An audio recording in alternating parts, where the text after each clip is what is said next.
ಬಣ್ಣದ ಸೌತೆಕಾಯಿ ಅಥವಾ ಮಂಗಳೂರು ಸೌತೆಕಾಯಿ ಇದರಿಂದ ಚಿಟಿಕೆ ಹೊಡೆಯೋದ್ರಲ್ಲಿ ಒಂದು ಸೂಪರ್ ಆದಂತಹ ಸಾಂಬಾರ್ ರೆಸಿಪಿನ ನೋಡ್ಕೊಂಬರೋಣ. ಅದರಲ್ಲೂ ಮಂಗಳೂರು ಉಡುಪಿ ಶೈಲಿಲಿ ದೇವಸ್ಥಾನಗಳಲ್ಲಿ ಮಾಡುವಂತಹ ಈ ಹುಳಿ ರೆಸಿಪಿನ ಈಸಿಯಾಗಿ ಹೇಗೆ ಮಾಡೋದು ನೋಡ್ಕೊಂಬರೋಣ.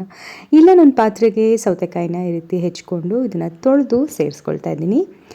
ಇದು ಮುಳುಗೋ ಅಷ್ಟು ನೀರನ್ನ ಕೂಡ ಹಾಕ್ಕೊಂಡು ಇದನ್ನು ಬೇಯಿಸ್ಕೋಬೇಕಾಗತ್ತೆ.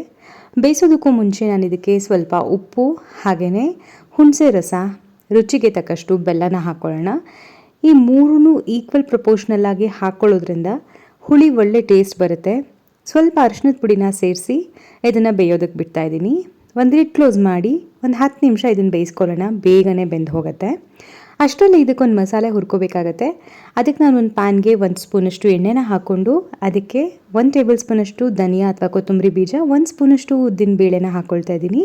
1/4 ಚಮಚದಷ್ಟು ಜೀರಿಗೆ, 1/4 ಚಮಚದಷ್ಟು ಮೆಂತ್ಯ, ಹಾಗೆಯೇ ಒಂದು 6ರಿಂದ 7 ಒಣಮೆಣಸಿನ್ಕಾಯಿ, ಹಾಗೆಯೇ ಸ್ವಲ್ಪ ಕರಿಬೇವಿನ ಸೊಪ್ಪು ಇದೆಲ್ಲನೂ ಹಾಕ್ಕೊಂಡು ಚೆನ್ನಾಗಿ ಸ್ವಲ್ಪ ಬ್ರೌನ್ ಆಗೋವರೆಗೂ ಹುರ್ಕೊಳ್ಳೋಣ. ಮೆಣಸಿನ್ಕಾಯಿ ಕರಿಬೇವು ಚೆನ್ನಾಗಿ ಗರ್ಗರಿ ಆಗಬೇಕು. ಆದಮೇಲೆ ಇದಕ್ಕೆ ಸ್ವಲ್ಪ ಇಂಗನ್ನು ಕೂಡ ಸೇರಿಸ್ಕೊಂಡು ಚೆನ್ನಾಗಿ ಹುರ್ಕೋತಾ ಇದ್ದೀನಿ. ಇನ್ನೇನೆಲ್ಲ ಆಗ್ತಾ ಇದೆ ಅನ್ನುವಾಗ ಇದಕ್ಕೆ 1 ಕಪ್ಪಷ್ಟು ತಾಜಾ ತೆಂಗಿನಕಾಯಿನ ತುರಿದಿರೋದು ಇದನ್ನು ಸೇರಿಸ್ಕೊಂಡು ಒಂದು ಸಲ ಕಾಯಿ ಆಡ್ಕೊಳ್ಳೋಣ. ತುಂಬ ಕಾಯಿ ಹಾಕಿದ್ಮೇಲೆ ಹುರಿಯೋಷ್ಟಿರಲ್ಲ, ಸ್ವಲ್ಪ ಹುರ್ಕೊಂಡ್ರೇ ಸಾಕಾಗತ್ತೆ. ಈ ಹುಳಿ ತುಂಬಾ ರುಚಿಯಾಗಿರುತ್ತೆ, ಖಂಡಿತ ನಿಮಗೂ ಮನೇಲಿ ಟ್ರೈ ಮಾಡಲೇಬೇಕು. ಈಗ ಇದನ್ನು ಸ್ವಲ್ಪ ತಣ್ಣಗಾದ್ಮೇಲೆ ರುಬ್ಕೊಂಬರ್ತೀನಿ. ಅಷ್ಟರೊಳಗಡೆ ಹೋಳು ಚೆನ್ನಾಗಿ ಬೆಂದಿದೆಯಾ ಚೆಕ್ ಮಾಡ್ಕೊಳ್ಳೋಣ. ನೀಟಾಗೆ ಹೋಳು ಬೆಂದಿದೆ. ಈಗ ನಾನು ರುಬ್ಬಿರೋಂಥ ಮಸಾಲೆನ ಇದಕ್ಕೆ ಸೇರಿಸ್ಕೊಳ್ತಾ ಇದ್ದೀನಿ. ಉಪ್ಪು, ಹುಳಿ, ಖಾರ ಈ ಹಂತದಲ್ಲಿ ಚೆಕ್ ಮಾಡಿಕೊಂಡು ಬೇಕು ಅಂದರೆ ಇನ್ನು ಸ್ವಲ್ಪ ಆ್ಯಡ್ ಮಾಡ್ಕೊಳ್ಳಿ. ಈಗ ಮಿಕ್ಸರ್ ಜಾರ್ಗೆ ಹಾಕ್ಕೊಂಡಿರೋಂಥ ಮಸಾಲೆಗೆ ಸ್ವಲ್ಪ ನೀರನ್ನ ಸೇರಿಸಿ ಕಾಯಿ ಆಡ್ಕೊಳ್ತಾ ಇದ್ದೀನಿ. ಇದೊಂದು 2 ನಿಮಿಷ ಕುದಿಬೇಕು. ಕುದ್ಮೇಲೆ 1 ಕಪ್ಪಷ್ಟು ಬೇಳೆನ ಮೊದಲೇ ನಾನು ಬೇಯಿಸಿಟ್ಕೊಂಡಿದ್ದೆ, ಅದನ್ನು ಕೂಡ ಇದಕ್ಕೆ ಸೇರಿಸ್ಕೊಳ್ತಾ ಇದ್ದೀನಿ. ಬೇಳೆನ ಸೇರಿಸಿದ್ಮೇಲೆ ಒಂದು 10 ನಿಮಿಷ ಇದು ಚೆನ್ನಾಗಿ ಕುದ್ಕೊಂಡ್ರೆ ತುಂಬಾ ರುಚಿಯಾದಂತಹ ಸಾಂಬಾರು ರೆಡಿ ಆಗುತ್ತೆ. ಮದುವೆ ಮನೆಗಳಲ್ಲಿ ಕೂಡ ಈ ಹುಳಿನ ಹೆಚ್ಚಾಗಿ ಮಾಡ್ತಾರೆ. ಮಂಗಳೂರು ಉಡುಪಿ ಶೈಲಿನಲ್ಲಿ ಮಾಡುವಂಥ ಈ ಹುಳಿ ರೆಸಿಪಿ ತುಂಬಾ ರುಚಿಯಾಗಿರುತ್ತೆ. ಖಂಡಿತ ಮನೆಯಲ್ಲಿ ಒಂದ್ಸಲ ಟ್ರೈ ಮಾಡಿ ಹೇಗೆ ಬಂತು ಅಂತ ಕಮೆಂಟ್ ಮಾಡಿ.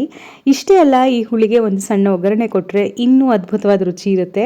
ಅದಕ್ಕೋಸ್ಕರ ನಾನಿಲ್ಲಿ ಎಣ್ಣೆನ ಹಾಕ್ಕೊಳ್ತಾ ಇದ್ದೀನಿ. ಒಂದು ಸಣ್ಣ ಪ್ಯಾನ್ಗೆ 2 ಸ್ಪೂನ್ ಎಣ್ಣೆನ ಹಾಕೊಂಡ್ಮೇಲೆ ಅಥವಾ ತುಪ್ಪ ಬೇಕಾದ್ರೆ ನೀವು ಇಲ್ಲಿ ಹಾಕೋಬೋದು, ಇಲ್ಲ ಕೊಬ್ಬರಿ ಎಣ್ಣೆ ಹಾಕ್ಕೊಂಡ್ರೆ ಇನ್ನೂ ರುಚಿಯಾಗಿರುತ್ತೆ. ಎಣ್ಣೆ ಕಾದ್ಮೇಲೆ ಸ್ವಲ್ಪ ಸಾಸಿವೆ, ಮೆಣಸಿನ್ಕಾಯಿ, ಕರಿಬೇವಿನ ಸೊಪ್ಪು ಹಾಗೆಯೇ ಇಂಗನ್ನ ಹಾಕಿ ಒಗ್ಗರಣೆ ರೆಡಿ ಮಾಡಿಕೊಂಡು ಕುದೀತಾ ಇರುವಂಥ ಹುಳಿಗೆ ಹಾಕ್ಕೊಂಡ್ರೆ ಈ ಬಣ್ಣದ ಸೌತೆಕಾಯಿ ಹುಳಿ ಥಟ್ ಅಂತ ರೆಡಿ ಆಗುತ್ತೆ. ರೆಸಿಪಿ ಇಷ್ಟ ಆಯ್ತಾ? ಹಾಗಾದರೆ ಈಗಲೇ ವಿಡಿಯೋನ ಲೈಕ್ ಮಾಡಿ, ಹಾಗೆ ನಿಮ್ಮ ಫ್ರೆಂಡ್ಸ್ ಆ್ಯಂಡ್ ಫ್ಯಾಮಿಲಿ ಜೊತೆಗೆ ಶೇರ್ ಮಾಡ್ಕೊಂಡು.